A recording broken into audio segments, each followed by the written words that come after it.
Welcome to this lecture number 12 on this NPTEL course in fluid mechanics for chemical engineering undergraduate students. In the previous lecture, that is lecture number 11, we were discussing an important topic called the Reynolds transport theorem. So, just to give you a background on what we were discussing. Okay. So, essentially there are two ways of analyzing problems in mechanics. One is called the system or control mass approach or system approach.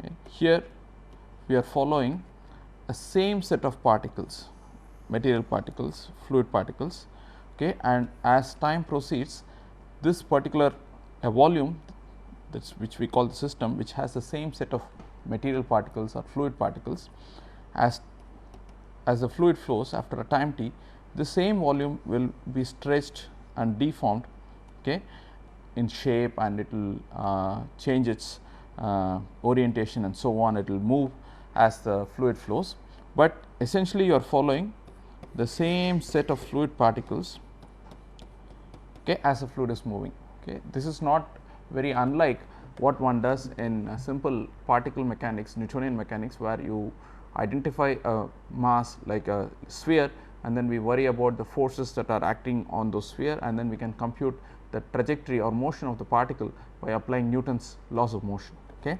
So, likewise one can imagine doing that for a fluid, although a fluid is not a discrete entity in the continuum hypothesis. It is a continuous medium. So, a chunk of fluid can be identified, and which has the same set of mass points or material points, and as time proceeds due to motion, this control mass, or sometimes this is also called as material volume,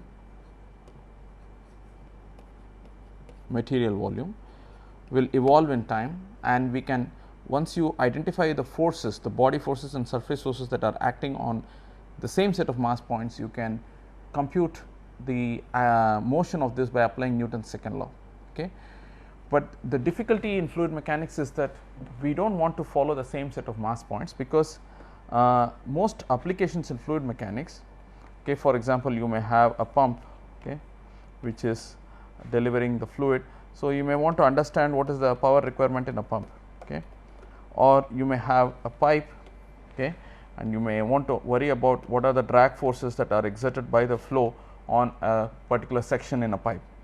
In such instances, you are not worried about the same set of, for example, if you identify this green patch will move through the pump and it will eventually go away, and so will a patch in a fluid in a pipe. This will not continue to remain in the pipe, it will go away. So, whereas we are interested in fixed regions in space in most engineering applications. So, it becomes important for us to identify what are called control volumes,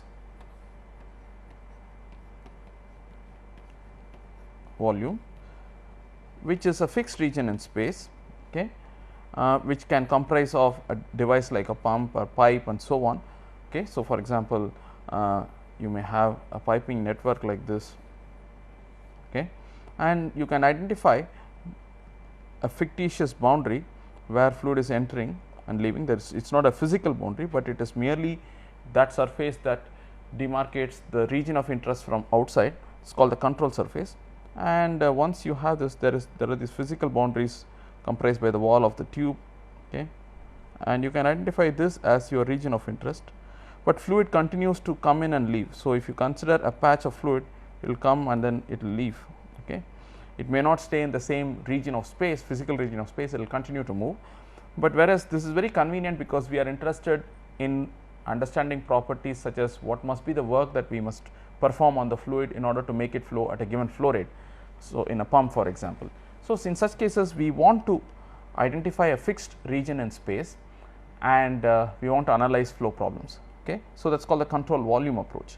So, here we are not following the same set of mass points as in the control volume or systems approach.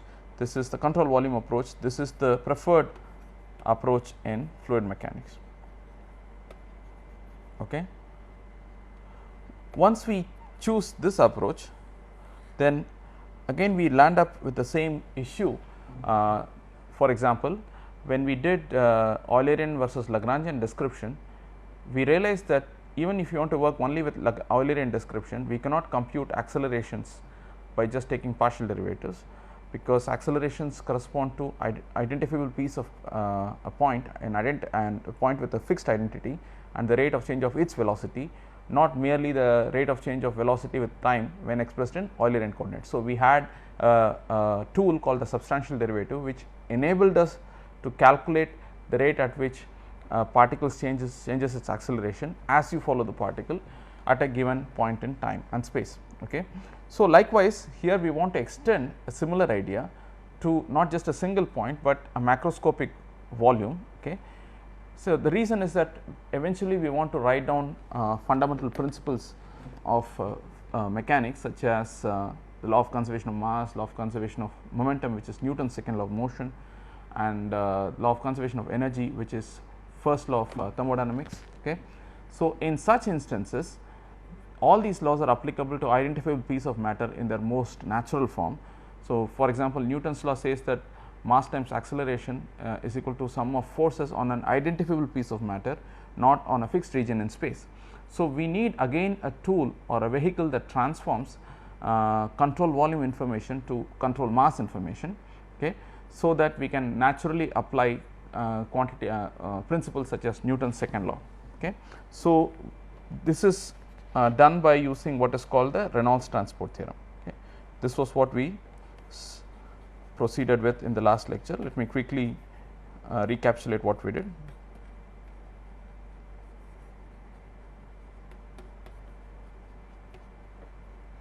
Okay. The Reynolds transport theorem is a way of relating time derivatives of quantities such as mass in a given region of space, okay, to that with associated with the system or the material that is present in the system. For example, we said that you identify a fixed region of space. Okay. This is our CV indicated in blue, and let us identify our system or the control mass to be that coincides with the CV at a given instant of time. Okay. This is time t0. At time t0, the system and CV is short for control volume, coincide. Okay. At a later time, you still have the CV is a fixed region in space, but the system would have moved depending on the way the fluid flows. I am just showing schematically here, something like this. Okay. So, this is at time t0, this is at time t0 plus delta t. The CV is denoted in blue, it remains the same. The system, that is because of fluid flow, if you follow a set of points, they will in general move away from the system from the CV. Okay.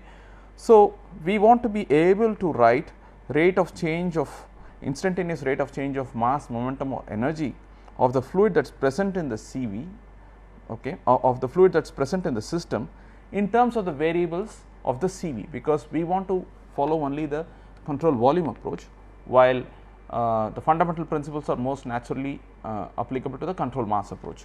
So, we want to be able to write the derive a relation, that is the purpose of Reynolds transport theorem. To this end, so we want to apply conservation of mass, momentum and energy to the system that is present in the CV at time t naught, although the system is moving away from the CV at a later time. So, mass is simply the mass of fluid is m, momentum is m times v, so small it is lowercase m, and energy is half m v dot v. Okay. Now, we define a generic quantity eta for which we will derive the Reynolds transport theorem. This could be any quantity per unit mass. For example, for mass eta is 1. Okay. For momentum, this is mass per unit mass. Okay. For momentum, eta is mv divided by m, eta is v. For energy, kinetic energy, okay, this is kinetic energy of motion in the fluid. For kinetic energy,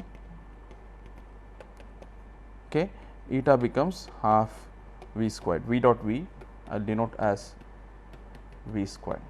Okay.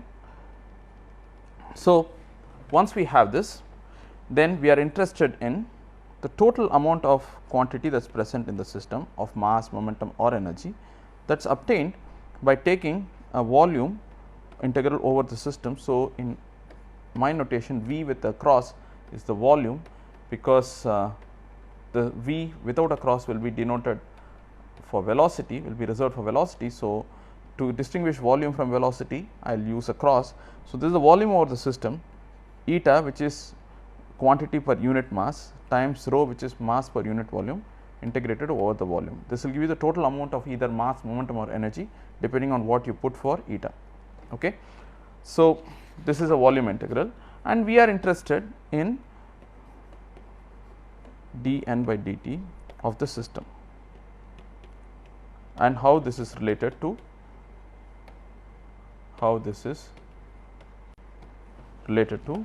CV variables.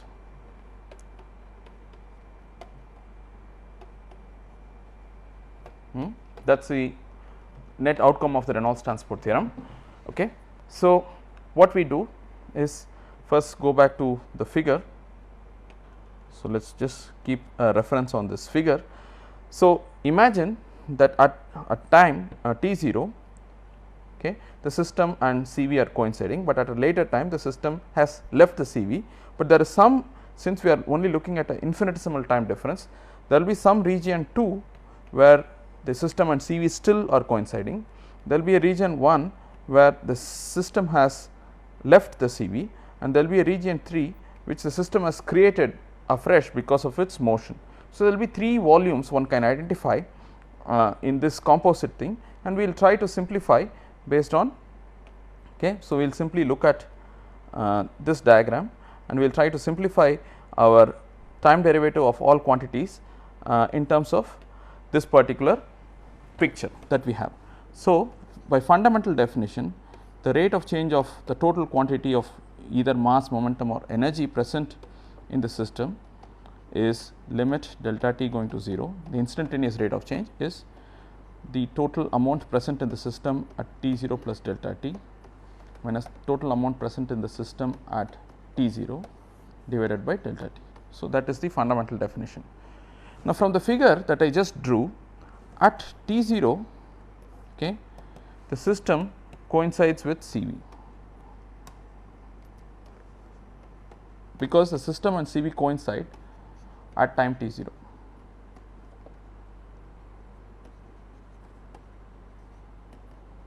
System and CV coincide at time t0, but at a later time. So, the amount of quantity present in the system and CV are identical because of this reason. Okay. But at a later time t0 plus delta t, okay, the system is comprised of N2, which is the common region between the system and CV at time t0 plus delta t, plus N3 at time t0 plus delta t. But N2 is nothing but NCV minus N1. So, recall in our picture here that N2 is basically,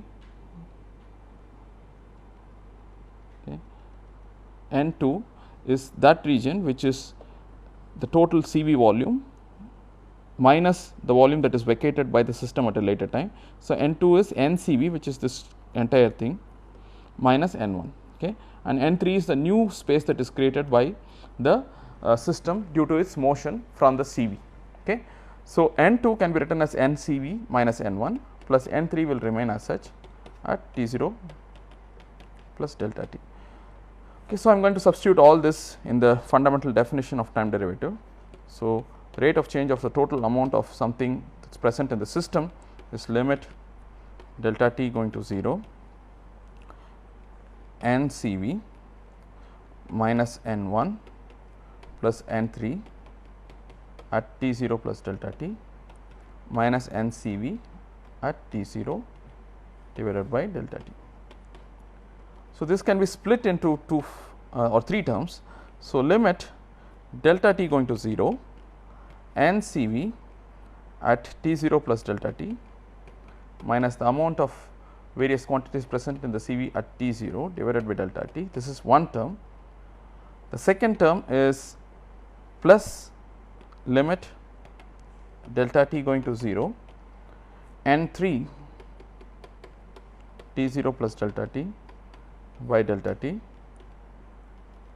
minus limit delta T going to 0 N1 T0 plus delta T divided by delta T.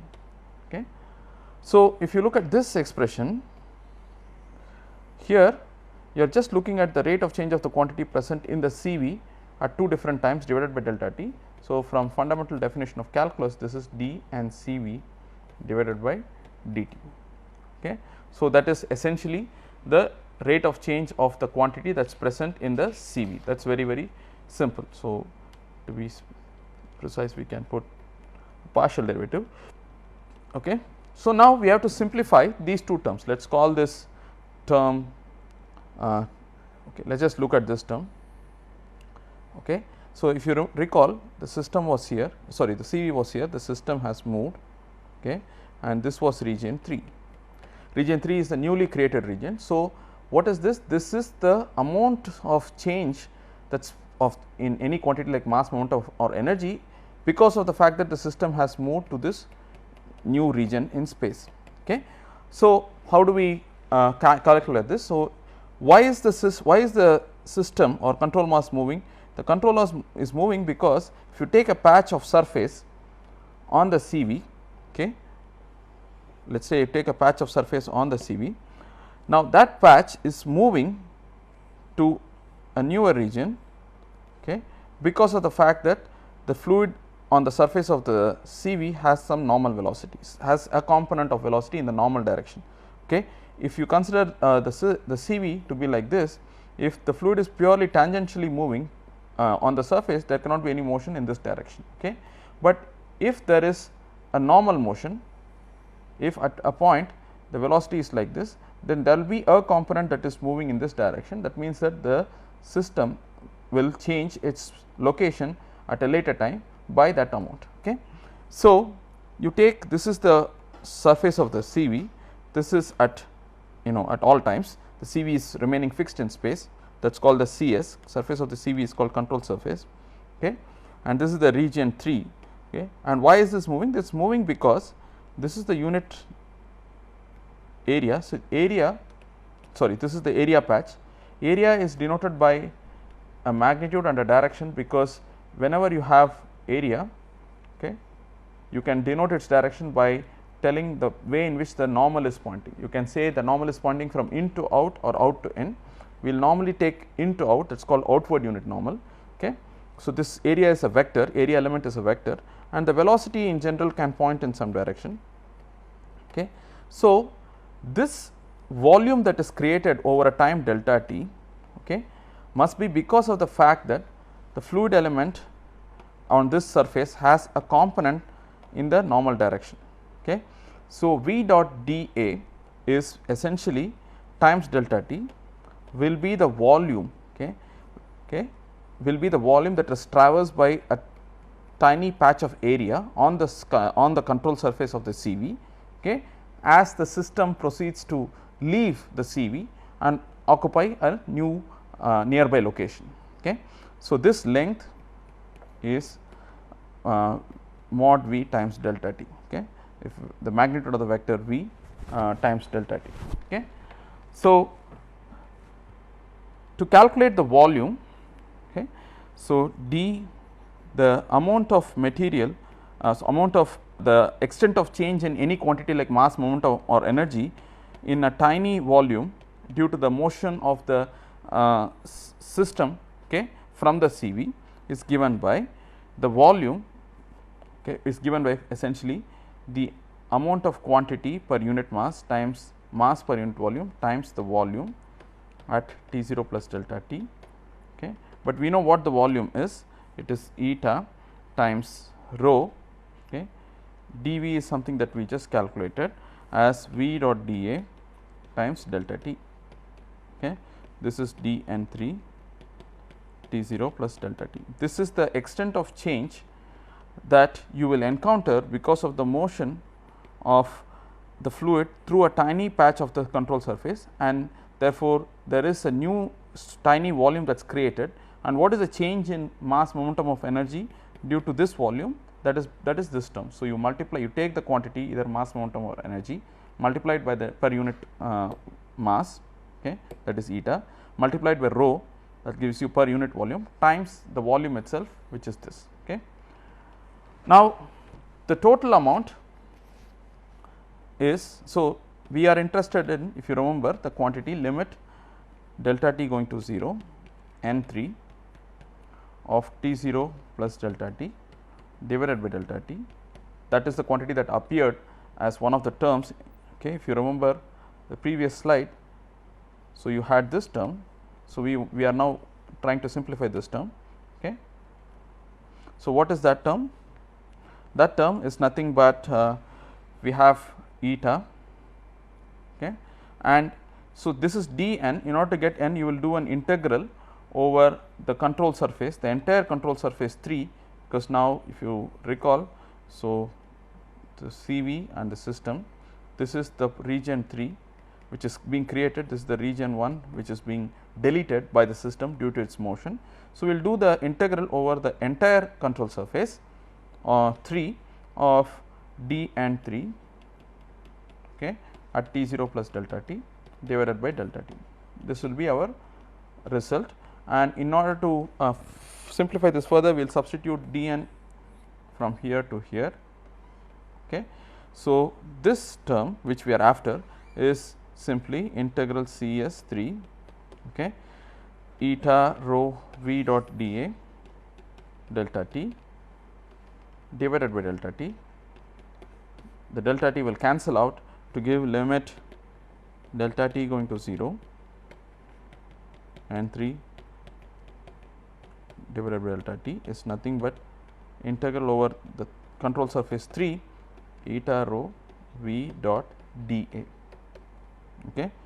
Now, what this means physically is that, so v dot dA is the volumetric flow rate. Suppose you consider a tiny patch on the control surface 3, okay, dA, and n is dA is the unit area. So, dA is given by vector is given by this magnitude times direction, the outward unit normal. Okay. If the velocity is like this, okay, the volume that is created per unit time, the volumetric flow rate is v dot dA, times rho will give you the mass that is flowing per unit time in this volume, times eta will give you the rate at which a quantity like mass, momentum or energy is changing per unit time by virtue of the motion of the fluid out of the CV. Okay. This is essentially the physical interpretation of this term. Okay. Now, we can do same thing for region 1. Recall that you had the system the control volume to be fixed, the system is moving at a later time. Okay. This was region 3 which we just computed, region 2 which we already calculated, and region 1 is again the stuff that was deleted by the motion of the system or control mass from the CV. Okay. So, we can write a similar expression because the ideas are very similar.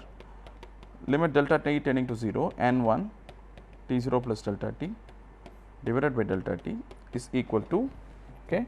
Now, the key thing here is that here the unit outward normal is in this direction, but we have assumed that the fluid is moving in this direction, the velocity is in this direction.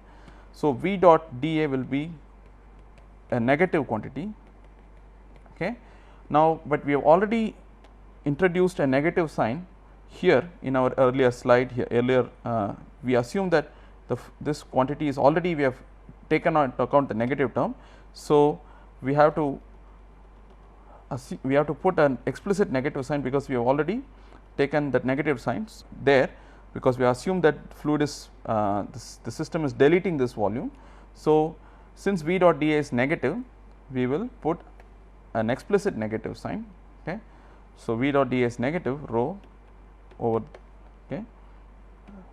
eta rho v dot dA. If we did not put the negative sign in the previous slide, okay, then we can simply forget about the negative sign here, because the v dot dA itself is negative, but since we explicitly took into account the negative sign there, we have to take care of an additional negative sign here. Okay, that is the idea.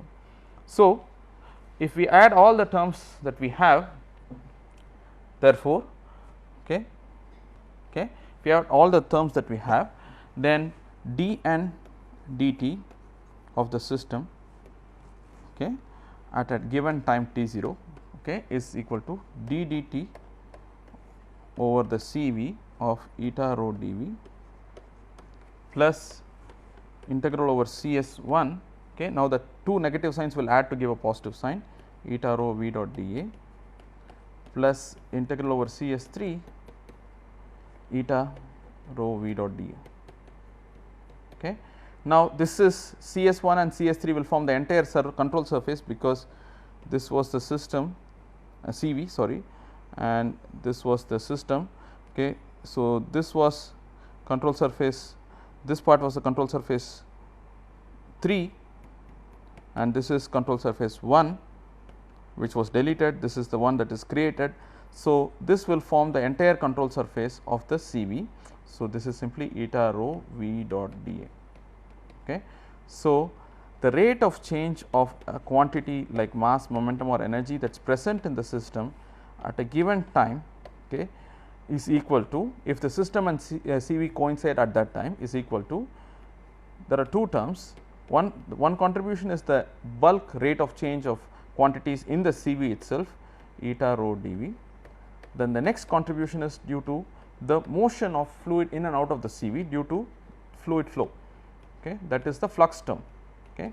So, just if you recall, in the substantial derivative of a quantity like temperature, if you recall, was dt dt plus v dot del T.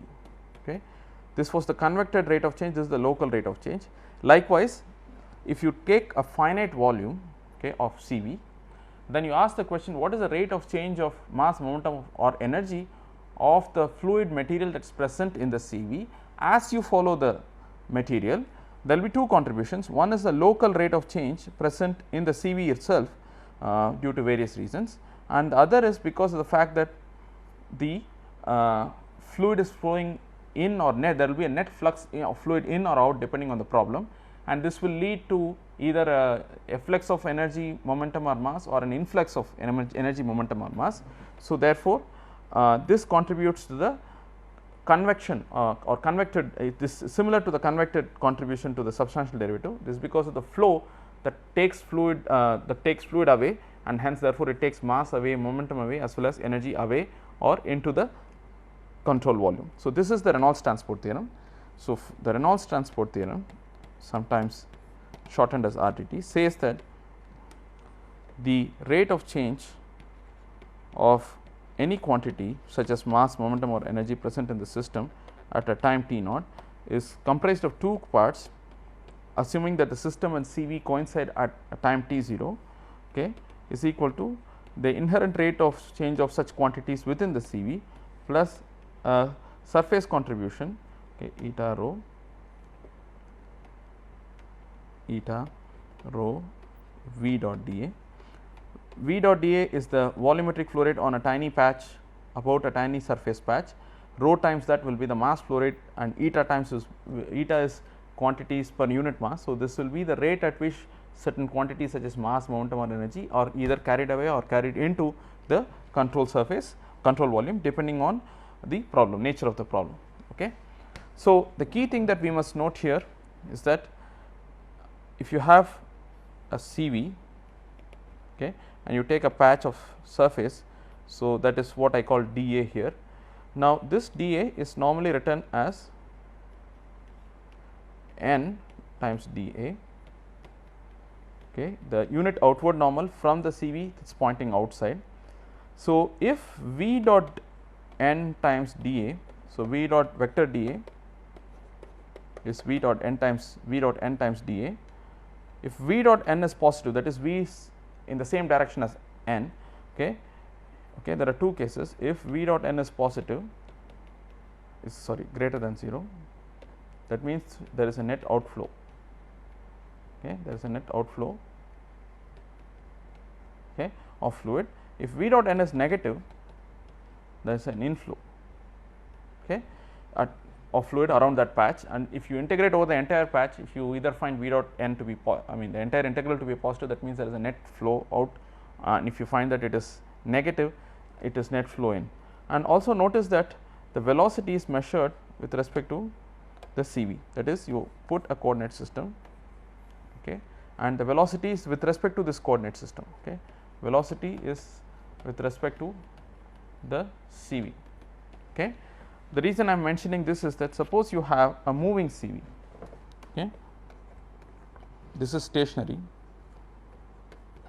frame of reference,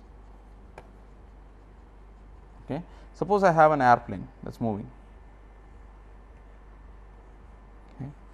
So, suppose I have an airplane that is moving, so I can construct at a constant velocity, I can construct a moving frame of reference where I put my coordinate system on the airplane itself, okay, in which case the CV itself is moving at a constant velocity, okay.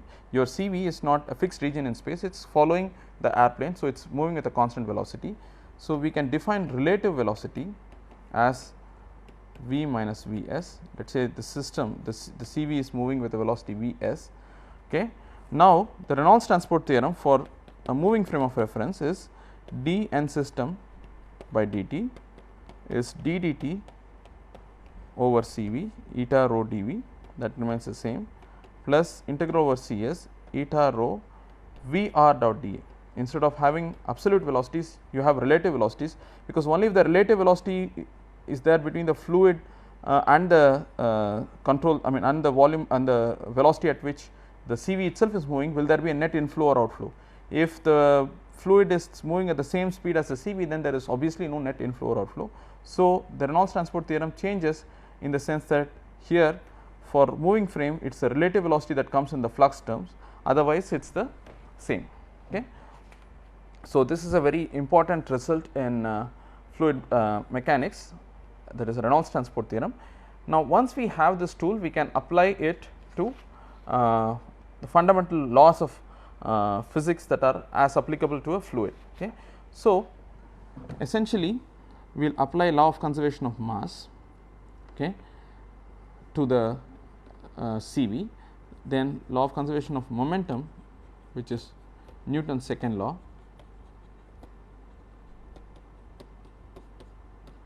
okay, Newton's second law, and conservation of energy, which is first law of thermodynamics. I will give you enough background as we go along, but essentially we will apply the Reynolds transport theorem to these fundamental principles, and then those will be the starting points for us to solve problems in fluid mechanics. Now, there are two ways to go about it. The first approach is what is called the macroscopic approach, okay. The macroscopic approach says that you apply the principles, okay, or macroscopic balances, okay, over larger regions of volume. So, those pieces of regions of volume could be so large that they can include a pump and then a pipe, and then you have whatever that you have in your problem, you can include all of this inside a huge CV, okay, and then you can apply the principles of mass conservation, momentum balance and energy balance, and you can do problem, you can try to address problems. Such balances are useful, but they are they give only gross quantities, they do not give, or they cannot give detailed information like what is the velocity at each and every point in space, what is the shear stress at a point in a wall, and so on, okay. But you can also apply the fundamental principles to instead of macroscopic volumes, you can apply it to differential volumes, which will lead to what are called microscopic balances, okay. So, sometimes macroscopic balances are also called integral balances, because the equations will be in the form of integrals, while microscopic balances are sometimes called differential balances, because the equations that we get will be in the form of differential equations, okay. So, we will first apply the principles of mass conservation, momentum balance and energy balance to mass conservation first, to macroscopic CVs, So, and then we will proceed to microscopic balances. Okay. So, both these approaches have their own advantages and they have their own difficulties. So, we will try to indicate them as we go along. Okay. Now, first is conservation of mass.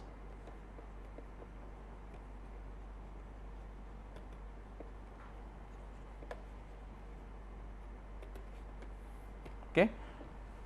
Now, conservation of mass, law of conservation of mass says that mass is neither created nor destroyed.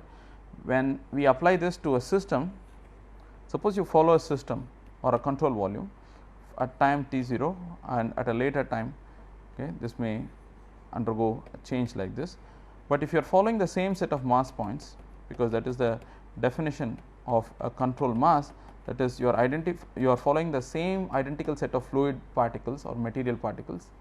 So, by definition the rate of change of mass of this system or a control mass is 0, because we are following the same set of mass points, okay, as we follow the material volume, okay, or the control mass. So, the rate of change of mass of the system is 0. Okay. Now, we will use Reynolds transport theorem with eta equals 1, because n is the mass that is present in the system. So, mass divided by mass becomes unity. So, eta becomes unity. Eta is any quantity per unit mass. Okay. So, the rate of change of mass of the system per unit time from Reynolds transport theorem is, there are two contributions. One is the volumetric contribution Cv rho dV, plus the other is the surface contribution, okay, rho V dot dA. Okay. But conservation of mass says that, law of conservation of mass says that this must be 0. So, this entire quantity must be 0, because that is why principle of conservation of mass. Okay. So, we have d dt of integral rho dV Cv plus integral Cs rho V dot A to be 0. Okay. So, we can rewrite this slightly differently, take this to the other side. Okay. Now, if once we rewrite this, we can interpret this physically in a very simple way. What is the term on the left side? Integral, suppose you consider a Cv, okay, integral rho dV over the Cv is the total mass present in the Cv. Okay. So, this is the rate of change of mass, d dt of that is rate of change of mass present in the Cv, in the control volume. Now, why is the mass why should the mass change in the control volume? Well, it is because of the fact that in a real application, for example, a real Cv could be something like a tank, okay, in which there are inflows and outflows. Okay. So, there could be multiple inlets and outlets. Okay. So, this is the way real application, there could be inlets here and outlets here and so on. So, if you take this as your Cv,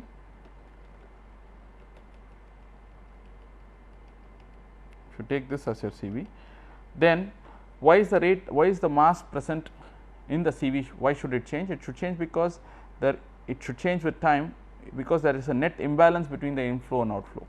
So, let us look at the right side. What does it mean? Okay. I told you that V dot dA is positive, V dot dA is greater than 0, okay, if there is an outflow. Okay. If this entire surface integral is greater than 0, that means that there is a net outflow of fluid.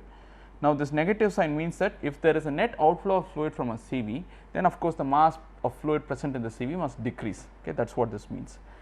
If V dot dA is negative, okay, if the surface integral is negative, then negative of negative is positive.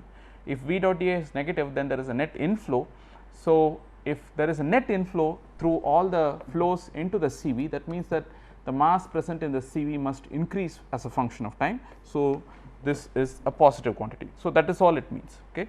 So, again the sign convention is such that V dot dA is greater than 0 if there is outflow across a control surface,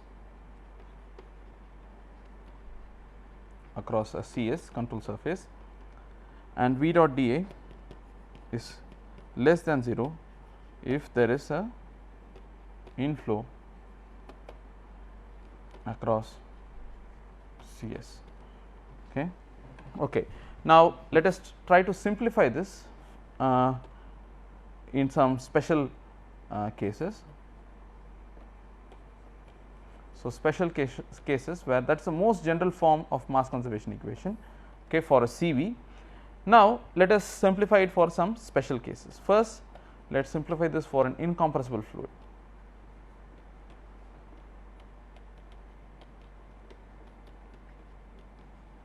Okay. For an incompressible fluid by definition means that the density of the fluid is a constant, okay, it is not changing due to the flow. Okay. So, the most general form of mass conservation is integral rho dV dt of CV is minus integral Cs rho V dot dA. Okay. Now, since the CV is generally fixed in space, it is not a function of time, you can pull this time derivative in, okay, if you choose to, okay, but let us just keep it like that. But since rho is a constant, rho can be pulled out. So, rho d dt of integral CV dV is minus integral rho, because rho is a constant, V dot dA can be written as V dot n dA, okay, because dA the unit area vector, so the area element is a vector, it is its magnitude times the unit outward normal. So, whenever you have a small patch of area, okay, it is denoted by a magnitude and a direction, okay, the normal that is pointing from in to out, that is called the outward unit normal, unit vector normal, okay, to the surface, that is why it is called outward unit normal. Okay. Now, let us try to see what this term means. This is integral over CV of dV, that means this is d dt of the volume of the CV itself, okay. But the CV is a fixed region in space, so its volume does not change with time, unlike a material volume which changes with time. So, this becomes 0. So, this left side is 0. So, the right side for an incompressible fluid simplifies to integral V dot n dA is 0. Okay. So, this is the most general form of mass conservation equation for incompressible fluids. Notice that we are not placing any restriction on whether the flow is steady or not. So, it is valid for both steady as well as unsteady. The only stipulation we make for incompressible fluids is that the density is a constant. So, the time derivative vanishes because the CV is fixed in space, not because the flow is steady. Still, the quantities inside the CV could change with so still the velocity can change with time, okay, but that does not, it is not does not mean that this is valid only for steady cases. Even if you have unsteady cases, if the fluid is incompressible, then V dot n must be integral V dot n dA must be 0. Now, let us try to think of reasonably concrete examples. Typically, what you have is you have a CV with various inlets and outlets, okay. You have multiple inlets and outlets, okay. So, this is let us say some sort of a container, and this is your CV, okay. There are various inlets and outlets, okay. Now, typically these inlets and outlets are pipes or of some cross section, okay. So, you can have pipes or some rectangular conduits, okay. That is how inlets and outlets will be in real applications, okay. In general, if you want to say what is integral V dot n dA is 0, okay, you have to, this is over the entire control surface, you have to split this integral into various surfaces. So, integral over CS1 V dot n dA plus, because there are only few inlets and outlets over which fluid is flowing. So, you have to assume that we have to apply this to various inlets and outlets, okay. At each inlet and outlet, therefore, suppose I take a given inlet, okay, suppose this is my control surface, okay. Now, it is useful to take the velocity, okay, the control surface such that it is perpendicular to the, that is, it is the normal of the control surface is parallel to the velocity vector that is entering the CV. For example, okay, suppose you have a control surface like this,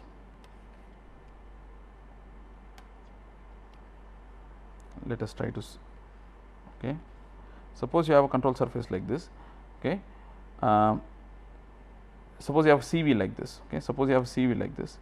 It is useful to keep the control surface, and let us say fluid is flowing perpendicular in this manner. It is useful to keep the control surface like this, okay. So, even if you have a CV in which, suppose you have a jet that is flowing like this, okay.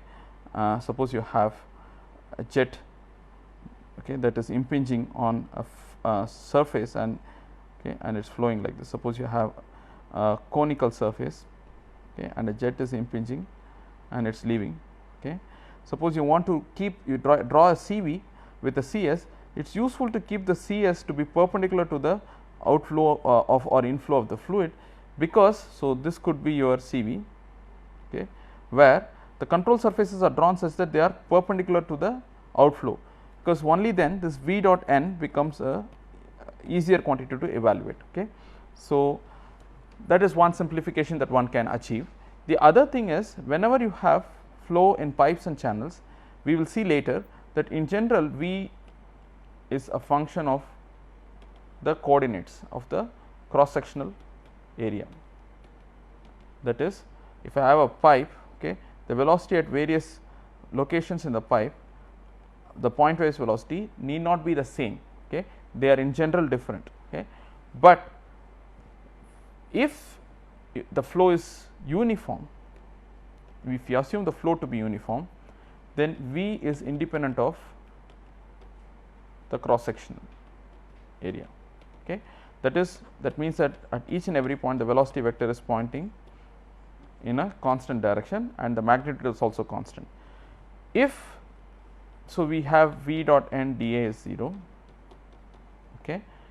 If V is a constant, okay, and if you are assuming that okay, so this can be also be written as V dot dA is 0, okay. If you are assuming that V is a constant, it can be pulled out of the integral. This is only for uniform flow approximation, okay. Uniform flow approximation, only in that thing where velocity is independent of the cross sectional coordinates, you can pull it out. So, integral over dA of the CS is nothing but the area of the CS. So, V dot dA is 0, but remember that the integral will have various inlets and outlets. So, we will have to count over all the inlets and outlets, okay. So, as I just mentioned, a generic problem could have many inlets and outlets. So, the integral over CS over various, so you can split this integral into CS1, CS2 and so on. All this will therefore will become sum over various cross sectional control surfaces of V dot dA is 0, okay.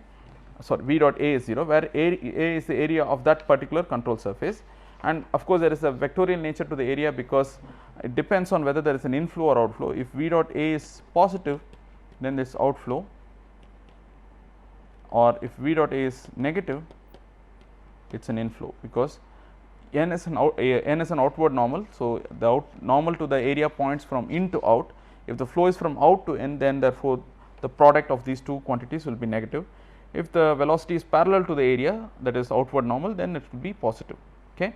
So, for incompressible, for uniform flow at the control surfaces plus incompressible flow, okay, whether it is steady or not, it does not matter. So, you have integral over all control surfaces, velocity dotted with the area, okay. The area is basically the scalar magnitude times the unit outward normal to each CS, okay. The physical interpretation is V dot A is the volumetric flow rate, okay.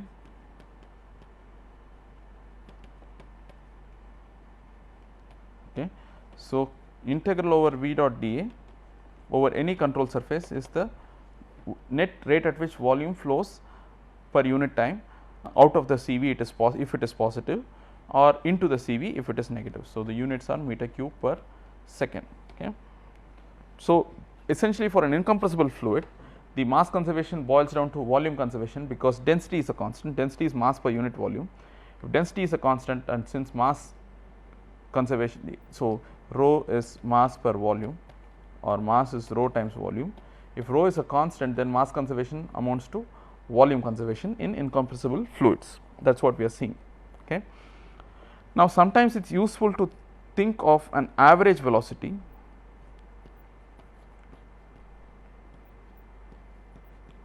integrated over the averaged over the cross section area. So, this is Q, the volumetric flow rate, divided by the area of cross section, 1 over A integral area V dot dA.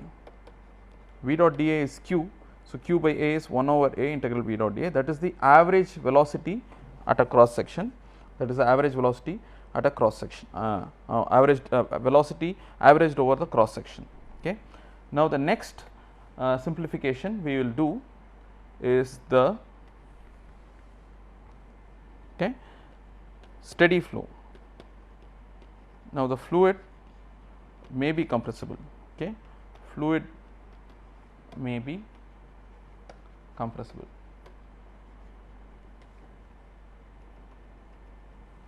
Okay. So, the most general form of the mass conservation equation is integral rho dV plus integral rho V dot dA. This is over volume of CV, this is over control surface is 0, but by steady we mean d dt of a quantity is 0.